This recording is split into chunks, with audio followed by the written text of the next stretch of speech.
Fake racism, woke dating horror stories, and politics at the funeral home.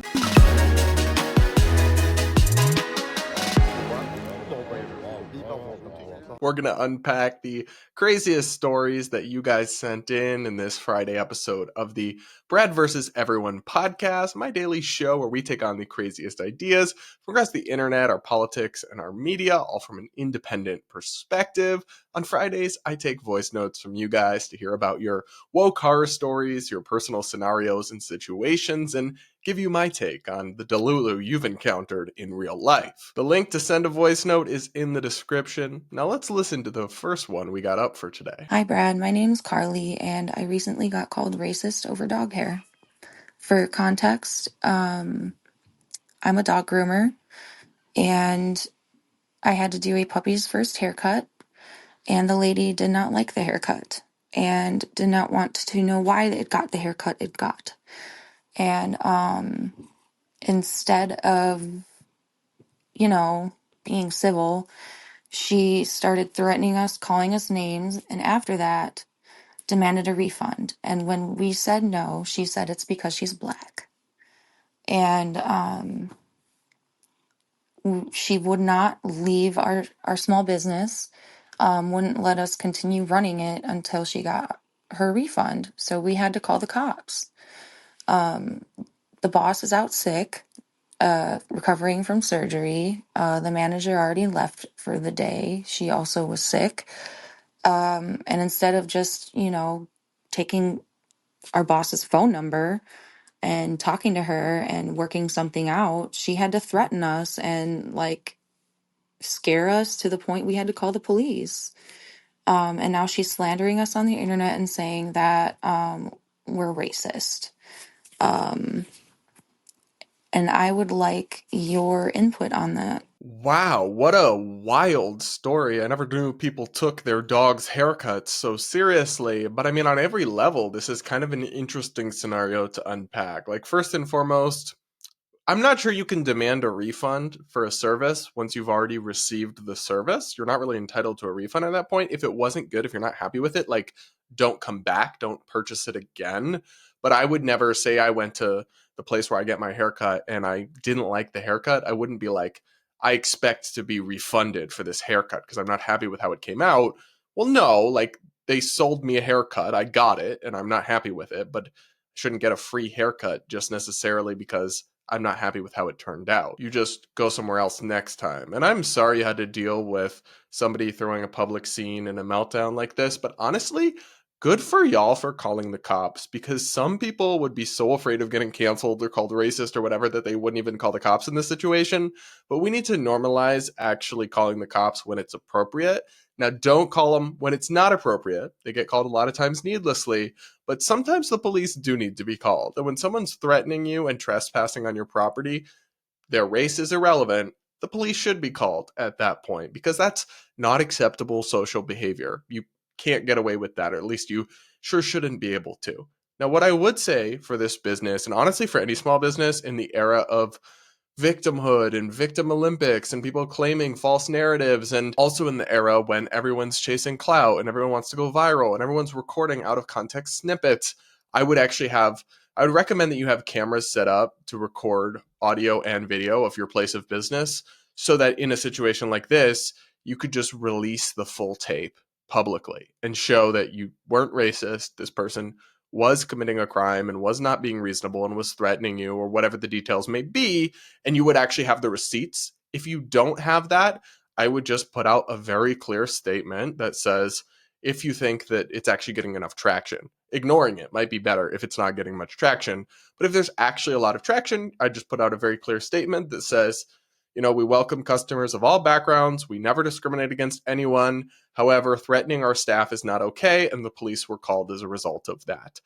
I think people probably won't hold it against you, but I would recommend in the future having tape and having film of your place of business so that in the case that a crime does happen or that somebody makes an allegation that isn't true, you have the receipts to back it up. But sorry this happened, and what a wild world we live in today where everyone's trying to play the victim all the time to get free stuff. That is just never going to fly in my book. What do you guys think? Have you ever had a similar situation like this? Let me know in the comments, and do hit that like button and make sure subscribed if you aren't yet. Up next, we've got a dating horror story that interestingly involves trans politics, but no actual trans people. Let's take a listen.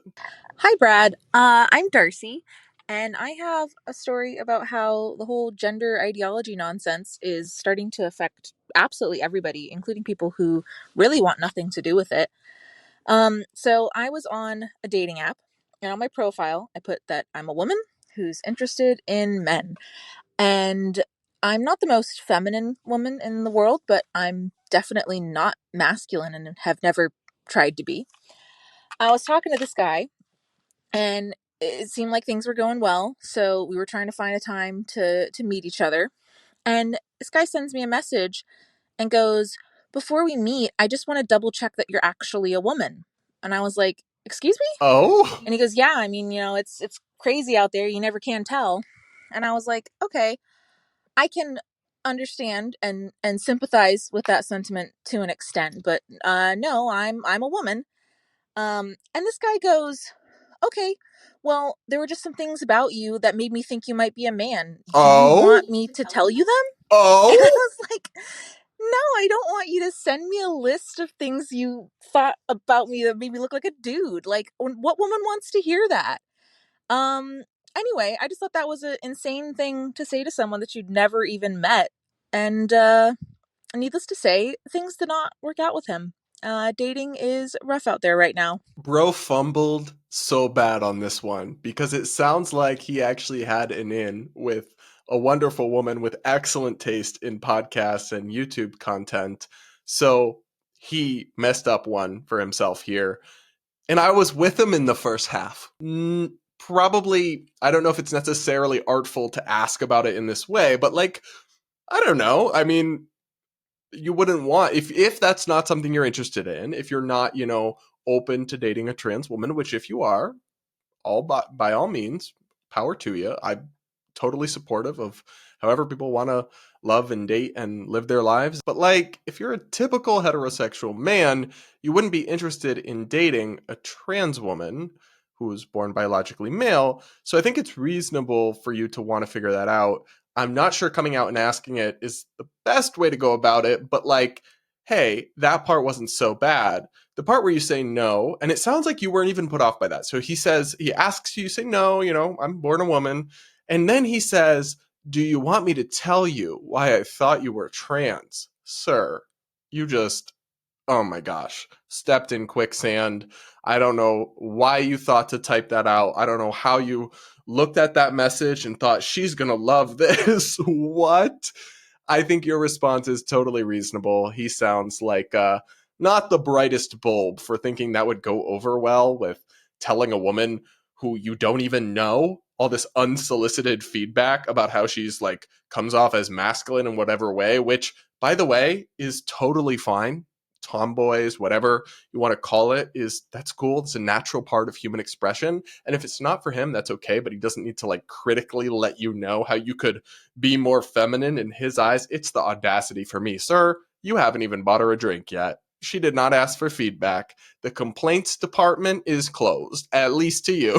So I don't blame you at all for giving him the cold shoulder after that one. And look, to the men out there, the heterosexual men, I sympathize with you a little bit about this general concern, not wanting to end up in a situation where maybe you encounter a surprise package, but whatever you do not go about it like this. Up next, we've got another story of personal relationships fraying over politics, but this one actually has a happy ending. Let's take a listen. Hi, my name is Lee, and I don't have time to tell the full story, but essentially, from my opinions about why I didn't get vaccinated, and which were very well thought out um, at the time, and I'm very glad I chose not to do that.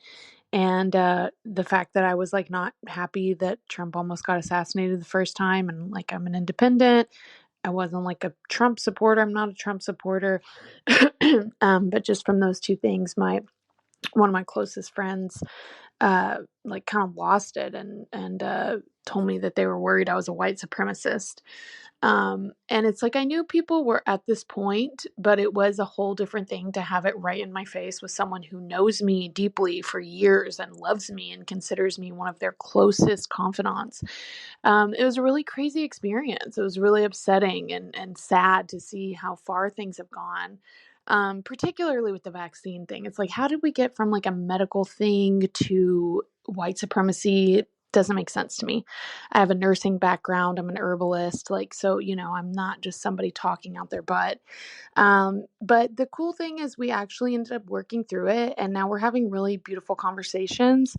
Their extreme response actually kind of woke them up to like, whoa, like what's happening with me? So it has a happy ending. This made me so happy to get this message because I've heard from so many of you guys who've had relationships that have been cut off or given the cold shoulder or heartbreak or trauma from family, like fraying family relationships because of politics and because of this kind of, oversimplified, close-minded worldview. Like, oh, you don't support getting the COVID vax, you must be a white supremacist, or you don't want Trump assassinated, oh, you must be in the KKK. Like this kind of thing that's obviously absurd and hysterical has infected a lot of people who, they're not all bad humans. They may be people with whom you've had loving relationships and have wonderful qualities and have done excellent things in their lives, but they've been infected by this kind of hysteria. I blame, in large part, a lot of social media echo chambers and mainstream media coverage and these kinds of things. But we actually have an example here of somebody who was like that and frayed a relationship, but then actually realized and grew, and now they're overcoming it. And that makes me so happy because hopefully that gives you guys out there who are having that kind of experience some hope that forever is a long time. And just because somebody's cut you off because of politics, a family member, a loved one, a friend, doesn't mean that it's going to be that way forever. And don't give up. Don't become hopeless, and just keep having honest conversations and try to keep doors open to people. Even when they close them, you just make sure that, well, I'm sorry you feel that way, but I'm always here to talk. And I would love to reconnect with you when you're in a place where you're comfortable discussing things again. And if you do that, then at least when you go to sleep at night that you did all you could to preserve this relationship and that you have left a crack in the door for them to hopefully see the light and come back. Up next, this message really threw me for a loop. Somebody called in who has a roommate who identifies as a sovereign citizen. Let's take a listen to this message. Hi, Brad. My name is Logan, and I just want to say I've been watching your show for about 2 years now. And with everything that you've gone over, I've seen some insane things recently, from being called a fascist fantasizer for playing the video game Helldivers 2, which is hilarious even because it's satirizing, all of that, like Starship Troopers kind of vibe. But I've also have a interesting living condition where I live with a person that identifies as a sovereign citizen. God forbid if you ever meet one, they're one of the most intolerant people I've ever met because they believe that the Constitution is the only law of the land. The 10th Amendment for people to make laws, the states government themselves does not exist. But they just have these insane viewpoints. And he keeps lecturing me like, you don't need a driver's license, you don't need a license plate, blah, blah, blah, blah, blah. Talking points like that. I don't have to pay taxes, stuff like that. And I just want to get your thoughts on it because I have to deal with this every single day. And he just goes on and on and on, says I could sue the government for $10 million for this. But I want to hear your thoughts. Love your show. Keep it up. You're amazing. So I have heard about sovereign citizens before, and it is a very interesting group. I've listened to some deep dive podcasts about it, but I can't say I'm an expert in what they believe or, the lore of it all. So I won't make too many claims about it, but I will say I put it in it's kind of like maybe like a niche libertarian version of woke, where I come back to the same theme. Delulu is not a Salulu. And maybe you think you shouldn't need a driver's license. I'm personally, call me Gary Johnson, but I'm okay with needing maybe a basic minimum requirement before you can hit the road. But maybe you think no driver's license should be necessary, zero taxation, all taxes are theft. Okay, you can think that, but that is not, in fact, the law of the land. And if you try to just do that anyway, you're gonna catch a case. I mean, I've seen these videos where these sovereign citizens go into court and like the judges arguing with them, and they're like, well, actually, I am a sovereign citizen, the 10th Amendment, this, and the judge is like, yeah, don't care. Bailiff, take him to jail. And so it's not going to work out for them. I mean, if they have to learn it the hard way, that's unfortunate, but that's their choice. They're adults. I think what all you can do is, if you want to try to reach this person, you could show him some of these videos of sovereign citizens trying these exact arguments. It literally never works from the videos I've seen. Never has the judge said, yes, sir, you're right. The laws of this court don't apply to you. Here, take your pocket constitution and go home. And here's your $10 million that we owe you. Like, it's not a thing. It's not going to happen. You could try to reach him and show him these videos where they try this stuff and it never works for them. But also, honestly, it's not your job to like cure his delulu. If he wants to live in his own little fantasy world and think all this stuff, I guess just let him. But if it's bothering you or if he's harassing you about it, then it's not even anymore about the sovereign citizen thing. It's just about boundaries. You should just say to him, listen, you're totally entitled to your beliefs. I don't believe this. I don't really want to talk about it. So I'm asking you to maybe just not bring that up to me, and we can talk about other stuff together. And then if you make that perfectly reasonable request and he doesn't respect your basic boundaries, then that's has nothing to do with the sovereign citizen.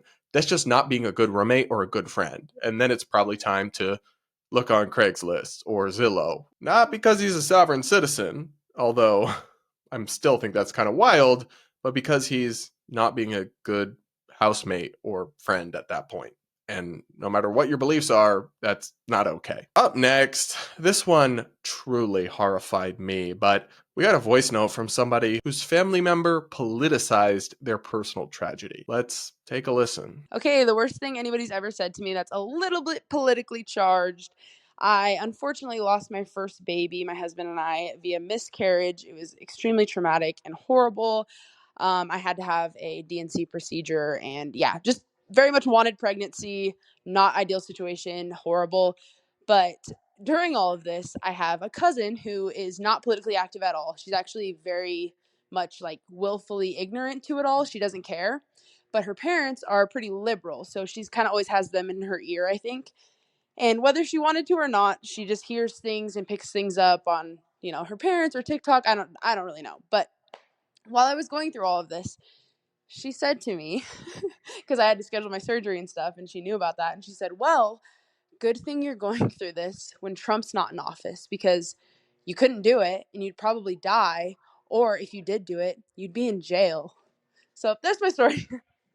Obviously, that's not the case, regardless of the abortion debate. Sorry to bring up the abortion debate. I'm sure that you're over that now that the election's over. But yeah, that's my story.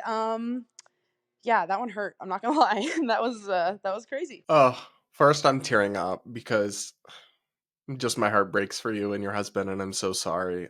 I can't imagine what that must be like and the pain of going through that. I have a couple close friends who've had similar issues, and it is an absolute tragedy.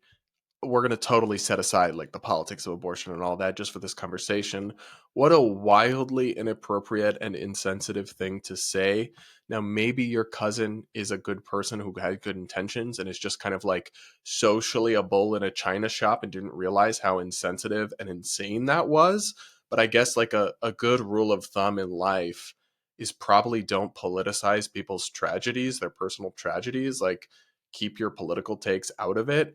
And of course, you're correct that, I mean, the nuances of some of these pro life laws being written poorly at the state level, I mean, people have reported on and talked about that, and they cause problems with like miscarriages or ectopic pregnancies or that sort of thing. But it's not the case that like miscarriage is now criminalized under Trump.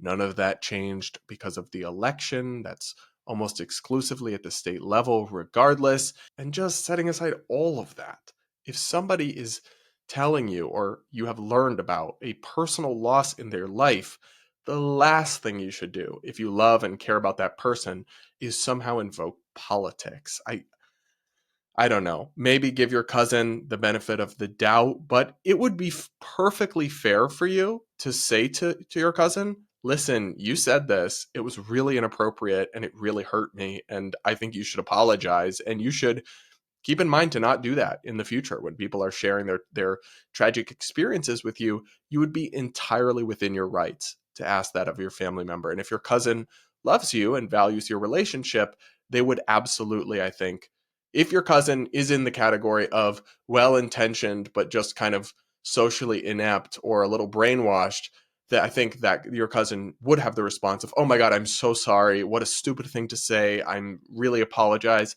And if somehow your cousin got mad at you or wasn't willing to apologize, then look, that tells you a lot about the caliber and quality of that relationship and whether it's worth investing in the future. But I'm so sorry for your loss. I'm very sorry for your cousin's oafish remarks. And guys, let's not be like that, okay? Let's just not. Up next, what happens when people bring up politics at the funeral home? We got an interesting voice note about exactly that question. Hi, Brad. My name's Anna, and I work at a funeral home. And so I kind of wanted to get your opinion on something a little niche. So I meet with a lot of families. I talk with a lot of families. I'm always like either doing lots of paperwork or working directly with the family. And I voted for Trump, but I'm not like MAGA crazy. Um, I just didn't want, I'm just not like super left leaning, right?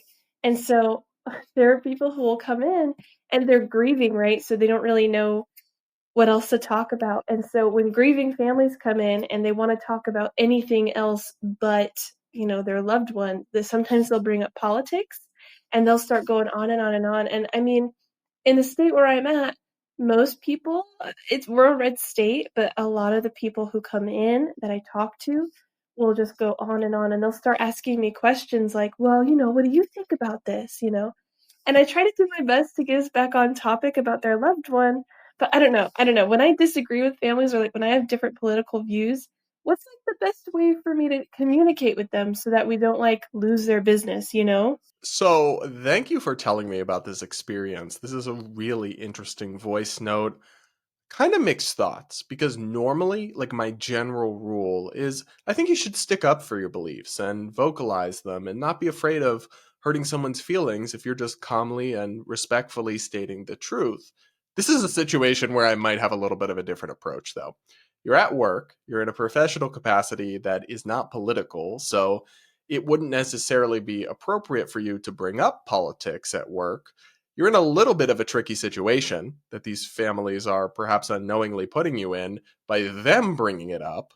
But I guess, listen, they are in the middle of personal family tragedy. And for you to like debate them or challenge them just feels wrong to me. It feels insensitive. And also, I mean, I'm not really sure what would be accomplished by it. I doubt they're in the logical state of mind to like reevaluate their positions or be convinced of anything. So, what I would say is that it might be best to just listen, just let them say whatever they want and nod along and just affirm their Delulu. I usually don't recommend affirming Delulu, but if they're talking about like Handmaid's Tale, Project 2025, I would just nod along and say, oh, okay, tell me more about how you feel. Let them talk. They just want to be distracted from the fact that they're burying their loved one. And as much as I might disagree with them politically, I can understand that human impulse, you know? And if they specifically ask you for your opinion, I would just say, I'm not really allowed to talk about my political opinions at work, but I'm happy to listen and just leave it at that. I doubt they'll really insist or pry, but this would, I would say, probably be one of those rare situations where speaking out about your beliefs or challenging people on the things they say that are wrong might not be appropriate or tactful. So in this case, maybe bite your tongue, and you can always send in a voice note telling me if they say something particularly delulu. Up next, we've got a voicemail from somebody whose white liberal friends won't stop being racist to them. Let's take a listen. Hey, Brad, my name is John. I'm from Jersey. I'm Hispanic. The reason I bring that up is because some of my more liberal friends have started referring to me as Latinx, and that's really been pissing me off. Um, One of them had the audacity to ask if I married my wife for the prestige of marrying a white woman. Oh? So, yeah, I just wanted to hear your thoughts on that level of insanity. Oh, it is funny to me because listen, I grew up in the suburbs of Rhode Island and Massachusetts, which are blue states, and in the suburbs where people tend to be more affluent, you have a lot of these nominally liberal, center left people who think they're super woke, but they're really not.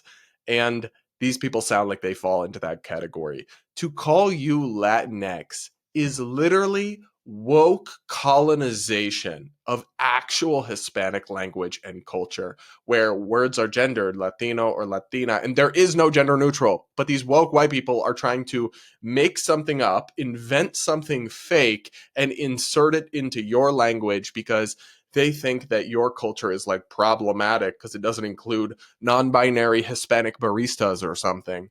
It's absurd. And I guess there's two ways to go about it. One is like the trollish way, where you could tell them, actually, that's a microaggression when you say Latinx, and you could play their game. Or you could get real with them and say, listen, guys, I know you're trying to be inclusive or whatever, but Latinos don't believe in this. You could even show them the polling where I don't have it in front of me, but like 95% of Latinos say they've never heard of Latinx, let alone do they use it. So you could troll them back, or you could get real with them, but it's actually ridiculous and you shouldn't have to accept that from friends. In the same way, the comment about your wife is like really inappropriate, and you would be well within your rights to be like, no, I don't know what you're talking about. I married my wife because I love her, and I don't think about race all the time like this because I'm a normal person. You'd be well within your rights. And listen, maybe they're lovely people in a lot of ways, but they might need a little bit of a reality check or an honest talking to. And maybe they're open to it. And if they're not, then they might be a little too close minded for you to be friends with when you're a free thinking, intelligent individual with great taste in podcasts. What do you guys think about that one, especially my Latinx listeners? Is it Latinx or is it Latinx? Either way, sounds incredibly stupid and fake to me. What do you guys think of all this? Which one of these voicemails was your favorite? Please do let me know in the comments. Do hit that like button. Make sure to subscribe if you aren't yet. Remember, you can send in voice notes with your woke horror stories or your crazy personal situations at the link in the description, and we'll talk again real soon.